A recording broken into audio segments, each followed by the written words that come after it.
दोस्तों, वेदांता लिमिटेड की बात करें तो स्टॉक के अंदर आज हम भारी गिरावट के माहौल में भी हमने तेजी देखी है। स्टॉक 300 के आसपास क्लोजिंग दी है। अकेला वेदांता जो अब 5 हिस्सों में कंपनी बढ़ चुकी है।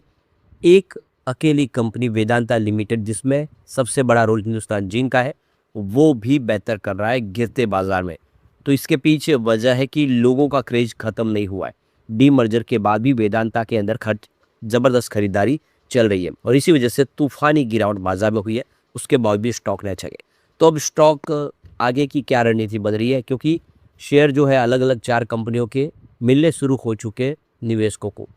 अब आगे की क्या रणनीति बनेगी उसको लेकर समझने की कोशिश करेंगे। इसके अलावा बाजार में जो गिरावट का माहौल है इसके पीछे की वजह को भी जानेंगे और आने वाले समय वेदांता जो 5 हिस्सों में बंटने जा रही है, हर हिस्से में आपकी लिस्टिंग होगी।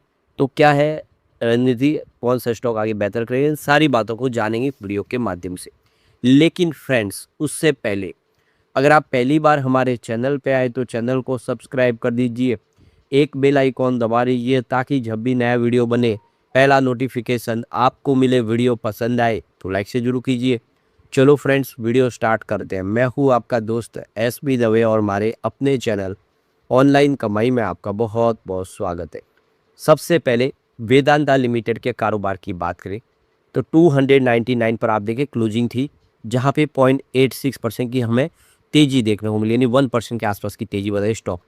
अब देख सकते हो कि फ्राइडे को 296 पर क्लोजिंग देखने को मिली और शुरुआत बिल्कुल फ्लैट हुई। स्टॉक आप देख सकते हो कि लो भी हुआ है, 294 तक गया, क्योंकि बाजार में भारी गिरावट थी, लेकिन खरीदारी काफ़ी अच्छी रही। बाजार कमज़ोर था लेकिन इसने 301 का हाई बना दिया, तो काफ़ी अच्छा किया। आप देखिए 150 इसका लो बना हुआ है और हाई 322 का। स्टॉक फिलहाल अपने हाई के आसपास ही है और काफ़ी अच्छा लोगों का पॉजिटिव माहौल है स्टॉक को लेकर। और क्योंकि वेदांता को डिविडेंड का किंग कहा जाता है, लगातार अच्छा डिविडेंड देने वाली कंपनी है और इसी वजह से लोग इसको छोड़ना पसंद नहीं कर रहे। और अब शेयर की प्राइस भी काफ़ी कम हुई है तो लोगों को इसमें फिर से इंटरेस्ट जगा है, क्योंकि अब तो आपको दूसरे शेयर तो नहीं मिलेंगे। अगर आप वेदांता की खरीदारी इस समय कर रहे हैं तो आपको हिस्सेदारी सिर्फ वेदांता लिमिटेड की ही मिलने वाली है। वेदांता पावर या वेदांता स्टील, वेदांता एल्यूमिनियम में आपको हिस्सेदारी नहीं मिलेगी। वो कंपनी अलग से लिस्ट होगी, उसके बाद आप चाहे तो खरीदारी कर सकते हैं। तो देख सकते हो कि आज बाजार खुलते ही क्रैश हो गया और इसके पीछे सबसे बड़ी वजह ये भी रही कि हमारे पीएम नरेंद्र मोदी जी ने अपील की है कि हमें सोना नहीं खरीदना चाहिए, पेट्रोल डीजल भी कम खरीदना चाहिए। कुछ और भी उन्होंने अपील की है देश से और इसकी वजह से एक माहौल लगने लगा है कि विश्व का अभी बहुत खराब आगे भी हो सकता है, जिसने पूरा माहौल बिगाड़ दिया है और बाजार गिर गया। तो ये देख सकते हो कि शेयर बाजार में जो गिरावट की सबसे बड़ी वजह ये रही। इसमें एक वजह नहीं है, बहुत सारी वजह एक साथ में है। तो सबसे बड़ा रीज़न तो ये है कि पीएम मोदी ने जो बयान दिया उसको भी माया उसका मतलब निकाला जा रहा है कि आने वाले समय स्थिति बिगड़ सकती है। जिसमें उन्होंने देश के लोगों से अपील की कि सोना अभी फ़िलहाल न खरीदें, पेट्रोल डीज़ल की सेविंग करें, यानी ज़्यादा से ज़्यादा आप पेट्रोल डीज़ल का इस्तेमाल करना कम करें और पब्लिक ट्रांसपोर्ट इस्तेमाल करें। पीएम मोदी जी ने कहा कि हमारे पड़ोस देश में जंग चल रही है जिसका असर पूरी दुनिया समेत भारत पर पड़ रहा है। उन्होंने लोगों से अपील किया कि वो 1 साल के लिए सोना न खरीदें और ईंधन की बचत करें। अब दूसरा रीज़न गिरावट का ये भी रहा है कि अमेरिका और ईरान के बीच जो शांति वार्ता प्रस्ताव थे, वो उसमें फिर से बात बिगड़ रही है। तो आप देखें इसकी वजह से अंतर्राष्ट्रीय मार्केट में जो क्रूड ऑयल की प्राइस है उसमें भारी उछाल देखने को मिला है और एक झटके में 3% से ज़्यादा का उछाल देखने को मिला है। और ग्लोबल बाज़ार में इसकी वजह से महंगाई बढ़ने का डर बनने लगा है, यानी जो पेट्रोल डीजल काफ़ी समय से हमारी प्राइस नहीं बढ़ी, अब एक झटके में बढ़ती हुई दिखाई दे सकती है। ये भी एक बड़ा रीज़न बन रहा है। तो यहाँ पे निवेशकों को अलग अलग कंपनियों के अनलिस्टेड शेयर मिलने शुरू हो गए डीमैट अकाउंट में और अब सबका यही सवाल है कि इन शेयरों के साथ क्या करें, कब तक हम इन शेयरों के साथ ट्रेड कर पाएंगे। तो देख सकते हो कि बहुत सारे शेयर होल्डर जिन्होंने वेदांता के शेयर पहले लिए थे डीमर्जर से पहले, जो रिकॉर्ड डेट फाइनल की गई थी, उनके डीमैट अकाउंट में शेयर अब रिफ्लेक्ट होने लगे हैं, उनको दिखने लगे हैं। लेकिन अभी देख लो कि उसको ट्रेड नहीं कर पाएंगे, उन शेयरों को वो बेच नहीं पाएंगे। तो शेयर इस समय अगर आप देखें तो टेम्पररी जो है ISIN यानी अनलिस्टेड सेक्शन के अंदर है डीमैट में। इन्वेस्टर इन शेयरों को रिसीव कर पा रहे हैं, उनको एसएमएस मिल रहा है, ईमेल के माध्यम से अलर्ट किया जा रहा है कि कंपनी की तरफ से उनको शेयर अलॉट किए जा रहे हैं। तो जो डिपॉजिटरीज है इनकी सेंट्रल डिपॉजिटरी सर्विस लिमिटेड है और national security depository service limited NSDL CDSL, वो यहाँ पे शेयर को क्रेडिट कर रहे हैं शेयर होल्डर के अकाउंट में, क्योंकि ये उनकी जिम्मेदारी है, शेयरों की रखवाली वही करते हैं। तो जो 4 अलग-अलग कंपनियों की जो शेयर है वो आपको मिलने शुरू हो गए, आपके मेल और ईमेल्स के माध्यम से आपको पता चल रहा है। यहाँ पे शेयर अभी आपके फ्रीज रोल में है, अभी उन शेयरों को आप बेच नहीं पा रहे हैं। आप लिस्टिंग के बाद ही उसके ऊपर प्रोसेस जो सारा शुरू होगा। एक्सचेंज लिस्टिंग हुई उनकी अलग-अलग।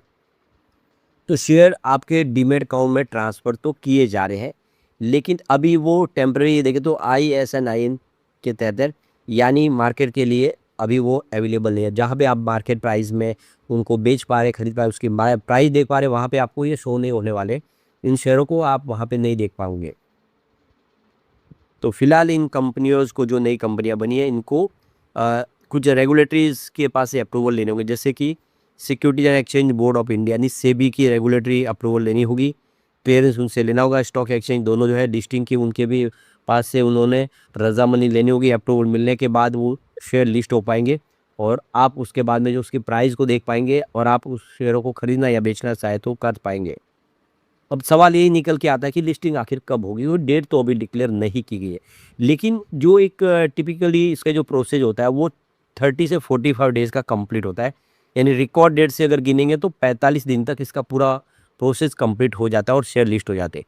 तो 1 मई से इसकी रिकॉर्ड डेट थी। इसका मतलब ये है कि अब जो ज़्यादा से ज़्यादा अगर देखें तो हाफ जो जून के बीच में, मिड जून में इसकी लिस्टिंग हो ही जाएगी, उसके पहले भी हो सकती है।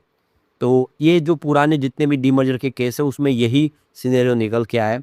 तो ये देख सकते हो कि आप देख रिकॉर्ड डेट से 8वें सप्ताह के बाद तो इसमें लिस्टिंग हो ही जाती है और इसीलिए यहाँ पे मिड जून कहा जा रहा है डीमर्जर के लिए इसका लिस्टिंग का। तो तब तक इसकी अप्रूवल जो वो मिल जाएगी और लिस्ट हो जाएगा। वेदांता की जो शेयर प्राइस बढ़े, इसके पीछे Q4 का भी बड़ा रोल है। Q4 ने यहाँ पे एक बड़ा रोल प्ले किया, क्योंकि देखिए प्रॉफिट के अंदर 89% की ज़बरदस्त जंप देखने को मिली ईयर ऑन बेसिस पे, जो 9,352 करोड़ तक पहुँच गया। और रेवेन्यू में भी 29% की शानदार वृद्धि हुई है ईयर ऑन बेसिस पे, जो 51,524 करोड़ तक पहुँचा है। एबिटाडा में भी 59% का ज़बरदस्त जंप है, जो 18,447 करोड़ तक पहुँच गया है। और एबिटाडा मार्जिन भी 44% रहा है। तो ये एक बड़ा रीज़न है रिजल्ट अच्छा होने का, जिसकी वजह से भी लोग इसमें खरीदारी कर रहे हैं। अब मार्केट एक्सपर्ट अनिल अग्रवाल का कहना है कि ये जो डीमर्जर का प्रोसेस है ये कंपनी की सेहत के लिए बहुत अच्छा है। एक कंपनी के लिए नई शुरुआत है। इसकी वजह से हर कंपनी ग्लोबली अपने बिजनेस को अच्छे से कंपटीशन करते हुए आगे बढ़ा पाएगी। हर कंपनी को आगे बढ़ने का मौका मिलेगा और इससे शेयर होल्डर को भी फ़ायदा होगा। हर अलग-अलग कंपनी में जब हिस्सेदारी होगी, शेयरों की प्राइस डेफिनेटली बढ़ती हुई दिखाई देगी। तो 2026 हिस्टोरिक ईयर है एक तरह से इस कंपनी के लिए और काफ़ी अच्छा फैसला रहा है।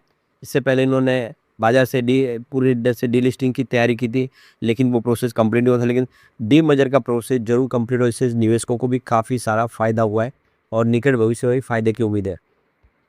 अभी काफ़ी लोगों को अभी तक शेयर अलॉट नहीं हुए डीमैट में, तो चिंता की बात नहीं है। कंपनी ने अब देखिए 8 मई से इसकी शुरुआत की है और 11 मई तक इसके कंप्लीट होने की संभावना है। तो यानी आप देख सकते हो, अगर किसी के शेयर अभी तक रह भी गए होंगे तो आज मंडे 11 मई तक वो कंप्लीट हो ही जाएगा, हर किसी को मिल जाएंगे। वैसे तो शेयर सबको लगभग मिल ही गए, कुछ लोग रह गएंगे तो आज उनको कंप्लीट शेयर मिलने वाले हैं और SMS के माध्यम से कुछ जानकारी भी मिलेगी और जल्द ही वो उन शेयरों के साथ में अपना जो आगे का रणनीति भी तय कर पाएंगी।